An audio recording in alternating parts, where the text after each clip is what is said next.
ఈరోజు ఒక interesting post Sye Raa Banu ద్వారాగా వచ్చింది. సైరా బాను మన ఏఆర్ రెహమాన్ గారి ఎక్స్ వైఫ్.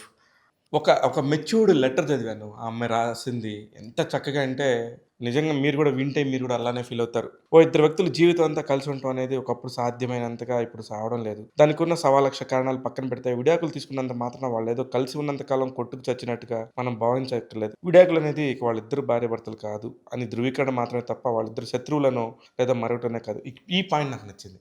శత్రువులు కాదు నిజంగానే. వాళ్ళు ఒకళ్ళకొకళ్ళు ఆగర్భ శత్రువులో అనే ఫీలింగ్ అయితే లేనే లేదు.